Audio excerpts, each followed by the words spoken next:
Hello everybody, I'm Bateswolf and welcome back to another episode of Dark Souls 3. We are back here at Firelink Shrine just after, well, giving the eyes back to the Firekeeper here. Really not sure how I feel about it. I feel like I made a little bit of a mistake right there, but that's just the way it goes. I mean, maybe there will be good to come of it.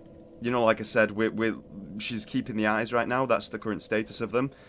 So maybe she'll be happy when she sees us link the fire or something like that. Maybe it'll activate a different kind of ending.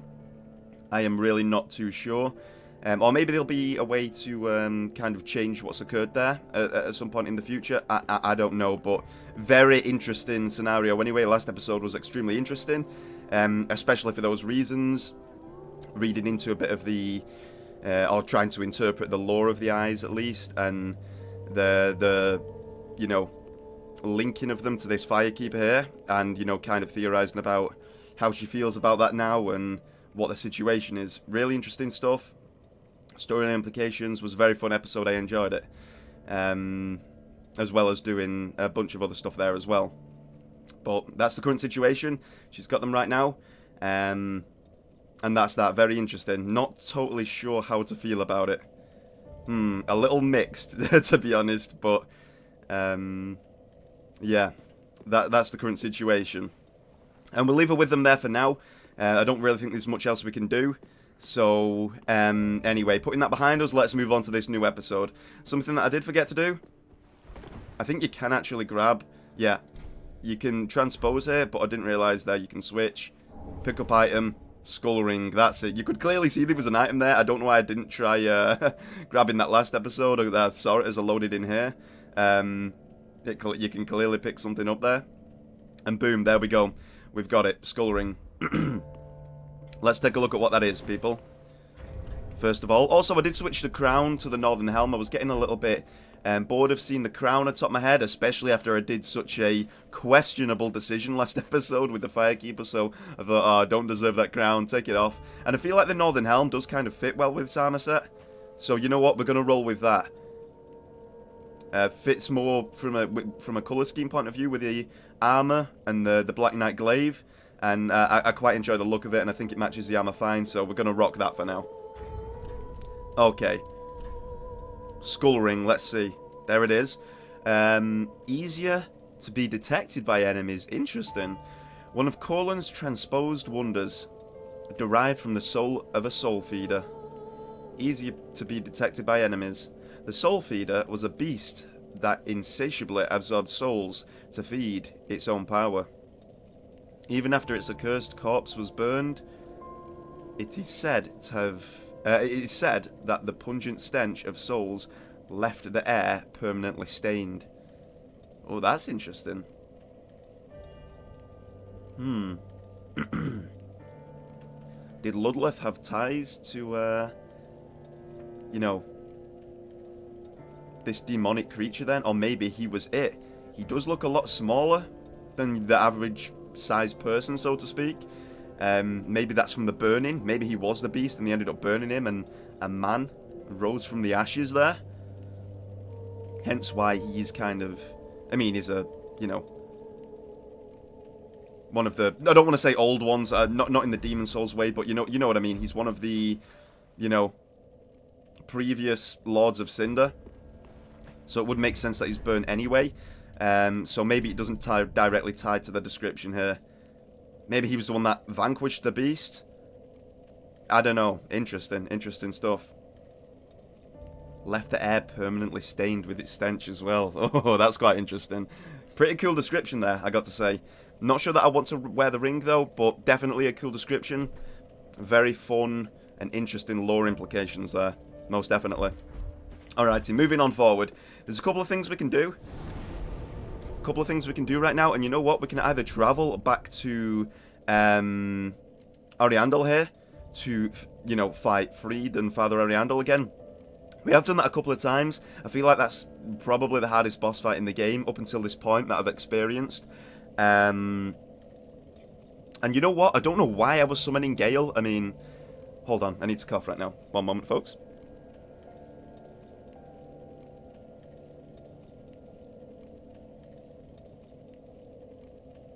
Managed to mute the mic there, no big deal, all's good. Always when I start recording though, I need to blow my nose here, I need to cough there, all that stuff, but I managed to mute anyway, so I didn't cough down your ears. But yeah, I don't know why I was summoning Gale. I mean, I do. It's fun to bring him into the fight. But I'm kind of breaking every single rule of my own body there. Like, I need to do it solo. And I will continue that fight solo. I shouldn't be summoning people in. But we've had a couple of attempts on it anyway, as you guys have seen. Very fun fight. You see that I really do enjoy it. But I don't know if I want to jump back to that right now, because I feel like, you know, it's going to be a tough one, and it might just end up being another full episode of attempts there. So, I don't know about that. Now, we could continue to the Flameless Shrine, but I kind of don't want to go too far into the story to the point where we end up finishing the game and then end up, you know, missing our chance to do the DLC. So I guess we are going back to this. This is going to be a bad choice, man. This is going to be a bad move. It's kind of early in the morning. I'm a little bit sleepy still, I'll be honest. But, oh, so we're probably going to be in for some trouble with these attempts. Oh my god. Can feel the nerves already.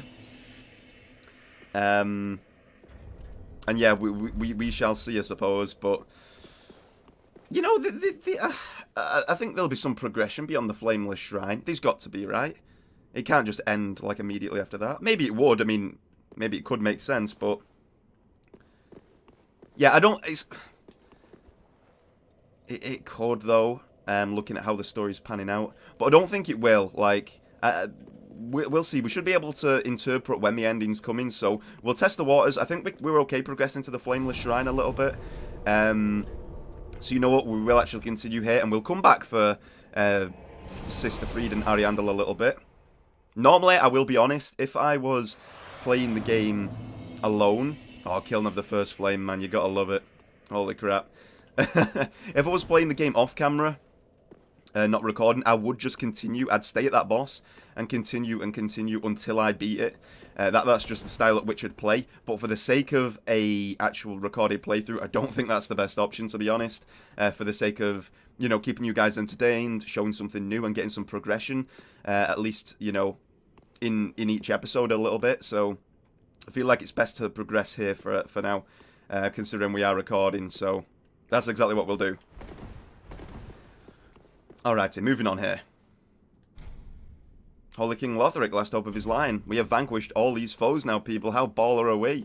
Very cool, right? Very cool. We took a look around here last time. Last time we came here, I believe. Yeah, a lot of this walled off. Very sad situation to see this... decrepit shrine, this kiln, how it is right now. Like a dream. Very, I'm liking that. I'm liking that comment. And of course, oh my god, people, look at this. I know we came out here and looked at this view already, but we didn't go any further than this and the bonfire. But man, look at that view and the twisted world. Look at this. Look at this. It's so cool. I got to say it is awesome, and that sun up there, look at, and the streak coming down the middle. The design of the architecture. I love the style. I love the style of the buildings and how the world's all twisted up. If you don't mind me saying, and I don't mean, and this isn't to Dark Souls 3's detriment, by the way, it's very, like, Yharnam Old Hunters-esque, so to speak. And I know I've only done 2 episodes of that. We will continue recording that after Dark Souls 3. But, yeah, it's very Yharnam Old Hunters kind of styled. The way it's kind of a little bit all over the place, and some of the buildings. I don't know, I just love that style. And I love it here in Dark Souls 3 as well. It's freaking awesome. Wait, what did we click right there? What did we click? I didn't read it. I thought we were going to light it. Ah! Kiln of the First Flame. Wait, there's another... Oh, guys, what is going on? This is so crazy. It's cool and weird at the same time. Take me back. Take me back to where that was. Can I light that one? What does this one do then? If we light that, then... Was Dreg Heap where we just came from? I'm gonna hope so, guys. I thought it was just gonna be like the bonfire, so I clicked it while I was talking. Hopefully my scream didn't take your ears off there. I do apologise for that, folks. Crap, where are we going? And we can't, there's no way back. Oh, where's my coiled sword at? Last bonfire rested that. This is how we get out. Or should I just roll with it? Roll in the moment, people. In the moment. We're bouncing around this place, teleporting from bonfire to bonfire. Wait. Who is it? Look who it is. It's another one of you. Oh, your head's square on your shoulders, is it? I thought that clamouring tin can was the last. But here we go again. What is it you want from this old stone-amped hag? I've nothing for you, not a smithereen. I just like to stand here and take in the view. Same here. I have business with you, Pilgrim. Well, that came out of nowhere. You think an old stone-amped hag would be brimming with goodies? I've none of that, not a smithereen. Very, very interesting. What is going on in this episode, folks? I'm hype as hell. I'm giddy. Things have gotten weird as hell, and I'm liking it. It's very, very cool. The Stone Stump tag. Let's talk. At the close of the age of fire, all lands meet at the end of the earth. Great kingdoms and anemic townships will be one and the same. The great tide of human enterprise, all for naught. That's why I'm so taken by this grand sight. This must be what it's like to be a god. Man, these dialogues, though. Jesus. Oh, if you just can't stop yourself, at least hear this. Far below, there's a deep, dark hole carved out of a tree. From time to time, voices brim from the depths of the cavity even now. Mutterings of the very demon that Prince Lorien spoke of, I'm sure. Horrible sounds of an afflicted thing, yet cursing men. Oh, Jesus. What is he referring to? Was it some kind of beast or monster? I don't remember. Did it? Oh, man. What did Lorien mention? He was one of the princes, right? It was Lorien and Lothric. What did he say? Oh man, I kind of forget. Does this tie into an Orlando and the beast that consumed Gwendolyn there? I really don't know. It's hard to piece things together a little bit here now. Then again, it's blind playthrough, so I guess this is expected. Maybe I'm doing better than most would. I don't know, but I can't think of what was said there now. I do not remember. God damn! In a deep, crazy, like, wonderful world that this is. There's so much going on. It's so deep. There's so much information to take in that it's hard to remember everything on the first go. Or remember everything full stop. At least on your first playthrough, that's for damn sure. But wow, things are very, very interesting. So I'm assuming this is the tree that she's talking about, eh? Down to the bottom of there. Oh god, what is it that I'm going to face at the bottom of that pit? The anticipation, the thrill, the enjoyment right now, I'm hyped. At the close of the age of fire, I like this dialogue. all lands meet at the end of the earth. Great kingdoms and anemic townships will be one and the same. The great tide of human enterprise, all for naught. That's why I'm so taken by this Oh, grand man. sight. This must be what it's like to be a god. Man, there is so much to that. I love that dialogue, and I hit my desk right there.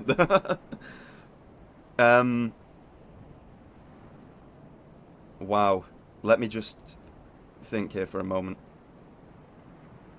Give myself a If reminder. you just can't stop yourself, at least New hear dialogue. this.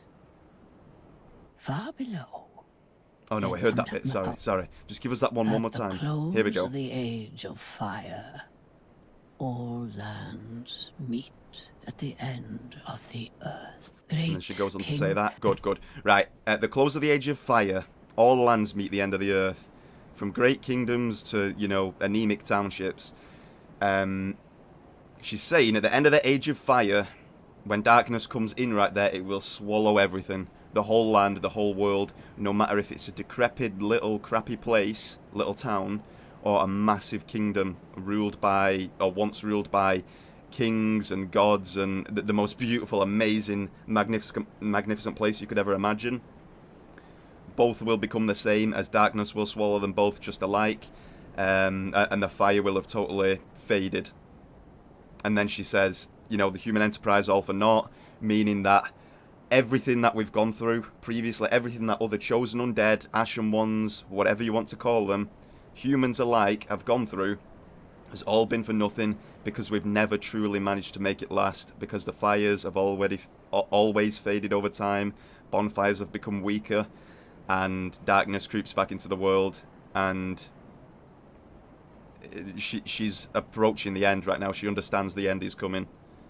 It's, oh my god, what a strong, lawful, story-driven, impactful dialogue that is, all from what would look like a weak, old, withered character, yet such wisdom.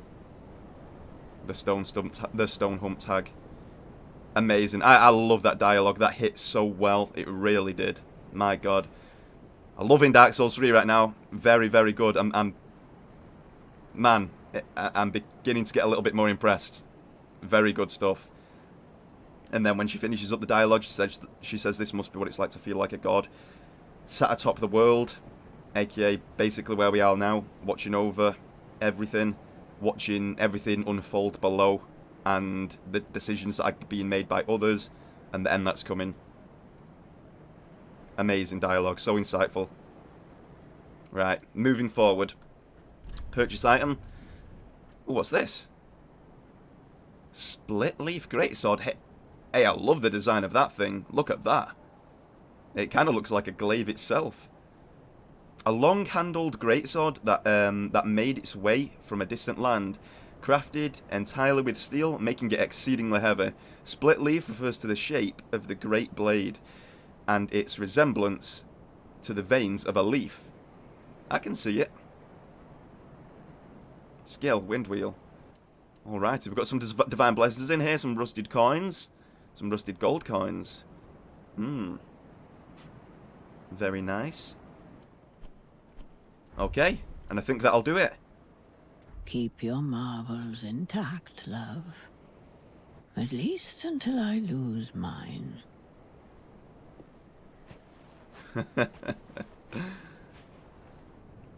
I think, like, there may be more to that little dialogue there that we just got from her.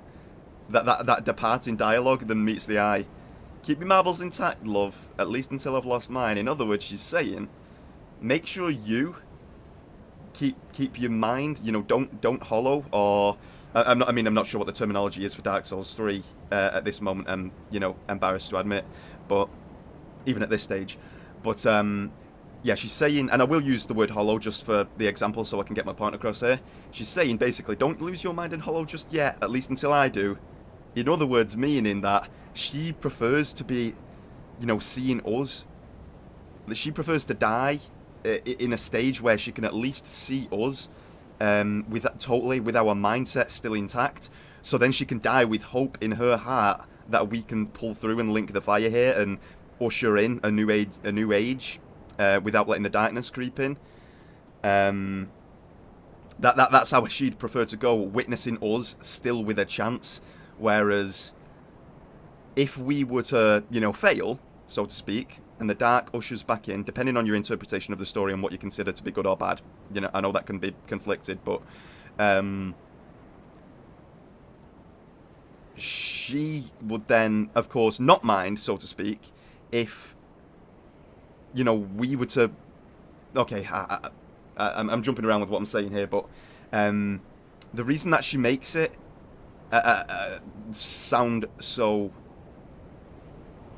As long as we don't lose our minds until after she's gone, she's not as bothered, because then she can, you know, like I said, die with hope. But if we were to then lose our marbles anyway, she won't know about it. She won't have to go through the despair of having to see the Age of Darkness ushered in and see us fail. So, you know, just hold yourself at least until I'm gone. Keep going, keep going. And if we were to go before her, she would probably be incredibly sad, succumb to despair, knowing that the final hope has just gone if we were to fail. So even in the last departing dialogue there, this is why FromSoft are so good. To fit so much that you can take from just a small sentence like that as you depart from a character, that little dialogue is still packed with so much. It's so good, I love it. I love it so damn much. Alright, anyway, where do we go here? I kind of feel like I missed a little bit at the start. We can light this bonfire now, though. Let's roll with it. Let's just go with this right now. I'm sure there'll be points to return in the future, so that's okay. But I feel like we did lose a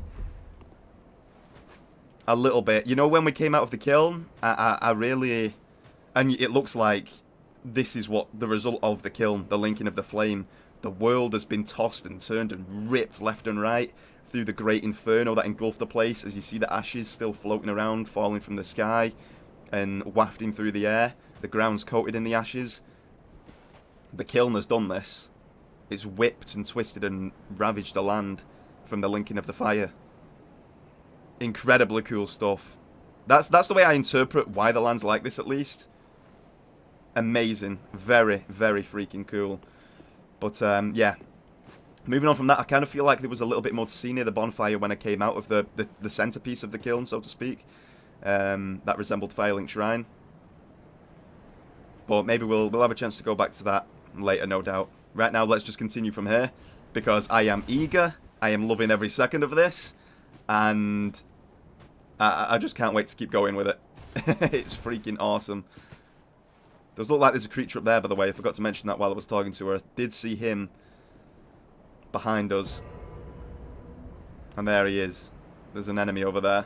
I think it is. Let's go over to him, see what's going on there. Oh my god. A bunch of undead crawling out of the ashes here as well. Oh my god, it's so sad, man. Were these just unfortunate souls that got engulfed when the fire was linked? Oh, whoa. Whoa, buddy boy. Oh, there's even a sorcerer one down there as well. Man, this is sad. If that's the way I interpret it, though, and it's so damn sad how maybe this is not going to do a lot of damage. Yeah, considering evaded by Dark Spirit Soldier. Okay, and he's what the hell is he doing? He just in. What the hell's going on? There's so much madness going on right now. He just destroyed part of my world. Oh my god. And oh my. Wait, oh, did he save me right there? Because surely I would have died from that fall, right? Man, I'm so lost. I don't even know what's going on. It's so crazy. I love it. I love it so much. I'm having so much fun with it right now. I underestimated Dark Souls 3, guys. I did. It's good. It is really freaking good. He just... I'm confused as to what went down there, but... He destroyed part of the world. I saw an item got taken off the edge. Maybe we would have fell for that trap and died from that fall anyway, so potentially I got saved right there. I don't know, but it's crazy regardless. going back to what I was saying about these guys, I interpret these guys as to be unfortunate beings, just regular people that got engulfed by the firestorm of the linking of the flame, and that's why they're crawling out of the ashes right now. Undead. Never ending. Just...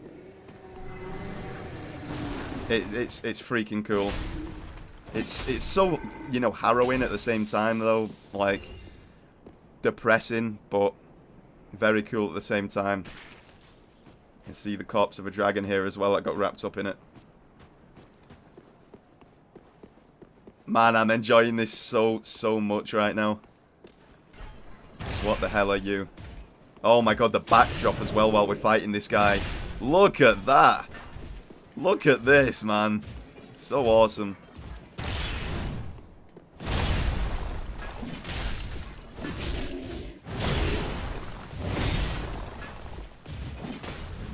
Man, look at his face as well. I don't wonder what's going on there. Oh. Okay, I didn't think he was going to spam that much, to be honest. So that's why I kind of went in there for the attack.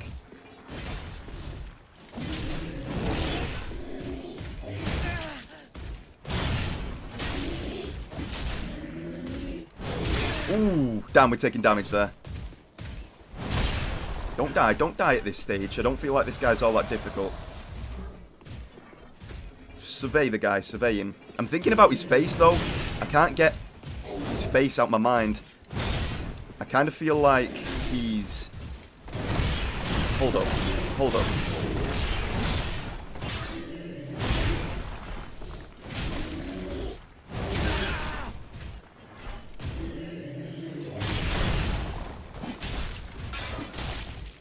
Maybe you take the flame. Oh, does not feel it at all. Damn, we are sipping up Estus right now. I'm just surveying his moveset, though. There's quite a lot going on with it seems like. Just trying to figure out the best way to beat him. I guess just get the timings right. But, yeah, I'm just learning his moveset here, folks, okay?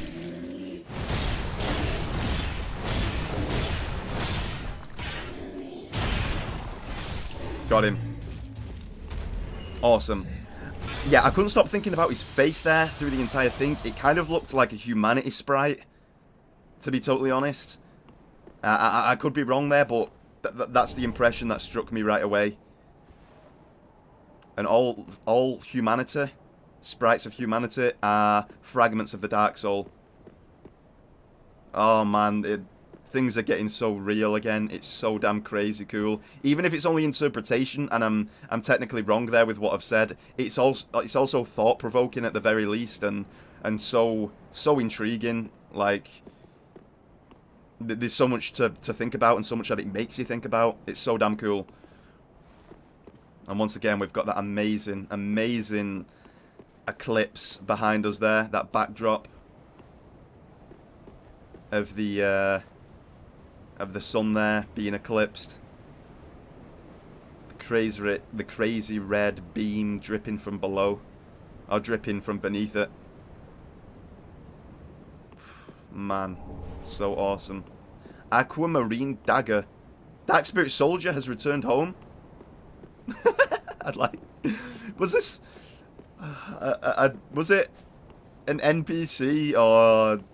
For whatever reason in Dark Souls 3, I've never got the hang of that. That's something that I'll learn. I mean, it does tie to online, though, all the invasion stuff and whatnot, so it's not, you know, directly part of the, you know, single player, so to speak. I know the NPC invasions are, of course, but it's an element, the whole invading thing, that's not directly tied to the, you know, story or single player, you know, supposedly anyway, so to speak, to the point where it's just one of those details that I've never got the hang of in Dark Souls 3 yet. I've just never got the hang of that in Dark Souls 3. And, yeah. So I'm sure that's like one of those intricate things that I'll learn, no doubt, after I'm done with this playthrough. Off camera, I'll learn about how to distinguish the invading things before. I think you guys have told me in the comments, but I just cannot for the life of me remember. But either way, that's that. It's only a small element anyway, so I don't mind not knowing for now. But that's just one of those things that I've never got the grasp of during this playthrough, how to tell who's an NPC and who's not. I feel like this was an NPC because of the simplistic name, though, but I could be wrong. Either way, that being that, it is what it is. Alrighty. Now, are you actually meant to fall down here? I'm going to do it anyway, because it would have happened regardless. Oh my god, you actually are! And I couldn't see any other way to go anyway, and there was items down here. And clearly the other dude survived the fall, so you are meant to. But man, look at this. It's like we're living in a dream right now. This is... It's... What's that growling? Oh, it's him crawling out from the ashes. But man, it's just so... It's so crazy. Did you see that fall, guys? Falling through the window of this slanted building like hundreds of feet. You know, through this building that's tilted onto its side. Landing safely onto the ashes. Oh, we totally fell for that. Get off me. No. Oh my god. That was crazy. Oh my god. Oh my god. The stuff of absolute nightmares right there. What in the world is that? Where are we, guys? Where the hell are we? There's so much weird stuff going on. It's crazy. It's enough to drive a man insane. This sigil looks pretty interesting. It kind of looks like parts of summon signs to a certain degree, but all in a ring. I don't know. That it does look interesting though. Nah, not for another time, dude. Not catching me off guard with that again, buddy. Did I see a shadow? I thought I saw that. Such great detail, man. Seriously, I love it. I love it right now. As we're standing here, we see the shadow up against that pillar of the guy that's coming from above. The little detail that can save you. Without that, he would have got me right there. So damn good. Man, things have been turned up heavily right now. Heavily. So damn cool. Man, we've got these things pouring out of the walls right now. And literally disappearing into the walls. Maybe they're gone once they do that move. That's their last ditch attempt to kill you off there. And also, I must say, those moves, the eyes and the emphasis, the glow around them, and the blackness in the middle, once again, it's reminding me of the humanity enemies in the Chasm of the Abyss in Dark Souls 1. Once again, you know, linking back to humanity, the Dark Soul, all that kind of stuff. Very interesting. There's a lot of tying in going in there right now. Very, very cool stuff. Wait. What is this? Whoa, wait, is this a moonlight butterfly? No, a little different, actually. Oh, wait, is it those flying things that were over the Dragon Slayer armor fight? It's one of those flying things. Is fall damage just totally removed in this area? It is. Man, you've got to love it. You'll love to see it. Just give me a second, dude. I want that. It's a divine blessing. I'm glad I grabbed it. Oh my god, we need to make a beeline for something right here. Oh, this guy's crazy. Try and hit me now. Oh! Look at this thing. I want to kill it. I want to fight that. Get our own back for those things attacking us during the Dragon Slayer armor fight. It doesn't look exactly the same. It seems a bit more angelic with lightning attacks. Potentially, I mean, maybe it's magical, who knows, but with bright attacks anyway. A bright visual attack rather than the darkish red that we got last time. So maybe he's different, but I don't know. Very interesting anyway. And man, look at the orientation of the of the world right now. It's so awesome. So damn crazy. And the clouds below. Awesome. Now, I'm wondering why there's 0 gravity here. Like, I mean, not 0 gravity, sorry, but why there's no fall damage. Gravity seems to be kind of working a touch differently. Or maybe you could look at it that the ashes, and I don't know, I'm sure there's a better reason than this, but I just want to give out my initial thought here. Or, well, a small thought that I don't myself believe to be real anyway, but I'm just throwing something out there, that the ashes are so padded and thick. Like, there's so much ash that's been caused by the linking of the fire that you literally get cushioned on the fall. Maybe that's what it is. I don't necessarily think that's the reason myself, because, you know, it doesn't make too much sense, I guess. I still feel like it would definitely hurt, but I don't know. I'm sure there's a better reason out there, but I still wanted to throw out that initial thought there anyway. Oh my god, this other guy's jumped in now as well. They both aggroed. Oh my god. I was hoping for one of them. Not two, but that's okay. Yeah, back up, son. How you like some of this? No enemy in this area is going to take... Nearly. No enemy in this area is going to take good fire damage, right? I really doubt it, considering, you know, the implications of the area. It just wouldn't make sense that they took fire damage. Ooh.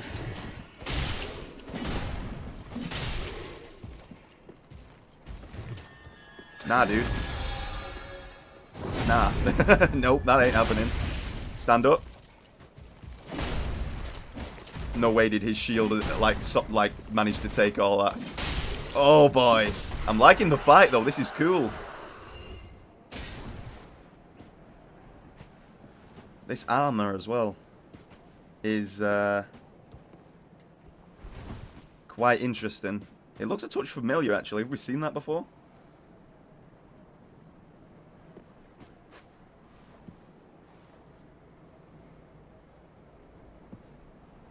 I don't know. Isn't this what one of the guys wore on the opening cutscene? I don't know. The guy that I have a statue of on my desk that I got with the Ultimate Edition of the game. The armor set kind of looks a little bit like that. Interesting. Very cool, though. I do quite enjoy the set. It doesn't look bad. I'm sure we saw that guy in the opening cutscene. Unless, I mean, I'm forgetting things. It has been a long time, as you guys know, but it does resemble the statue on my desk a little bit.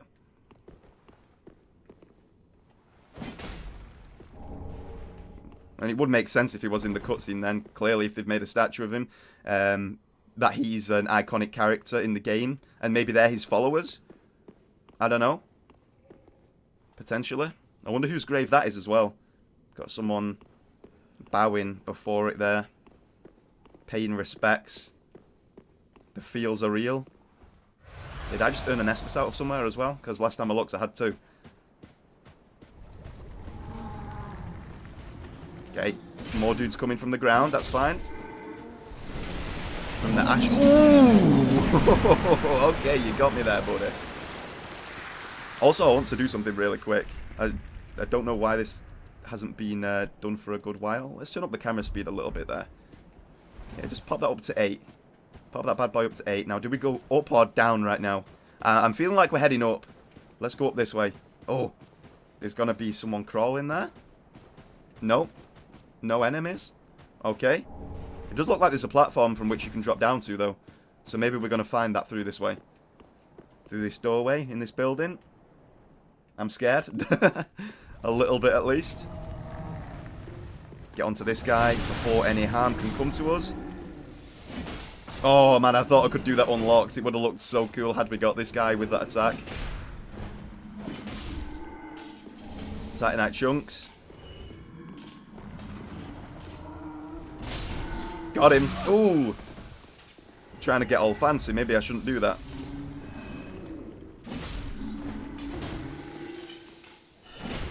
Boom. You gotta love it. You gotta love the attacks. How many of these guys is there? I mean, they keep coming and they keep offering souls, so I don't think they're tied to any kind of necromancer. And besides, that wouldn't really make too much sense at this stage, I don't think. Mate. Oh, I know the answer already. Well, first of all, the reason why I say it wouldn't really make sense is because we've already come up with our theory. They're coming from the ashes, and I've just given myself the answer there. They just keep coming from the ashes because so many people will have been engulfed that, you know, the enemies just keep coming and coming. It makes total sense. Oh god, there is loads coming right now. Illusory wall? Yes. Longstaff? Oh my god, let's go. I know how to spot an illusory wall when I see one, guys. Trust me, I know. I've played enough Souls to understand. Oh my god, we're in huge trouble right now, though. Huge trouble. Get him off, mate. Get him off. Get him off. I need to keep going here, because it's just a never-ending wave. They keep coming. Wait, is this? It's... Oh my god. How about... No? Oh my... Oh my god. Just... I could be wrong. There's so much that went through my mind right there. That was a hilarious death. You have to love it. We're back at Drang Heap. That was such a cool ass death. Oh my god. We're back at Drang Heap here. Is this? I mean, I guess I could have mentioned earlier anyway, but there was so much to talk about, and there's been so much to talk about in this episode that it's been hard to relay every single thought. But this is why this is Lothric, like, kingdom, right? Like near the start of the game. At least that's kind of what it appears to be to me. And the area where we just died, what I was about to say is, you know, that kind of looks like a portion of the very start of the game, early game, where we saw the winged dragon knight for the first time, and we're headed down to Vort of the Boreal Valley. It kind of looks like that part of the kingdom where we were right there, but I could be wrong. Either way, I think it is time to wrap up this episode now. Thank you very much for watching, everyone. It's been super fun. My god, one of my favourite episodes in the entire series so far, I think. It's been awesome. I really hope you guys have enjoyed as well. So much that we've had to discuss. So many lore implications to the story. And not just the story of Dark Souls 3, but the overarching story of Dark Souls in general. Really freaking cool. Love this episode so much. The enemies seem very thoughtful and meaningful as to why they are here and why they are who they are in this area. Awesome. I've loved this episode. Highlight maybe being this NPC out here. Fan-freaking-tastic stuff. Very well done. And yeah, I think we'll wrap up this episode here, folks. I hope you've enjoyed. If you have, please feel free to leave a like on the episode. If not, no hard feelings, as they always say. I guess I'd just like to mention that at the end there. And as always, folks, this has been Matt, otherwise known as Beta Wolf. Thank you very much for watching, and I shall see you guys in the next one. Goodbye.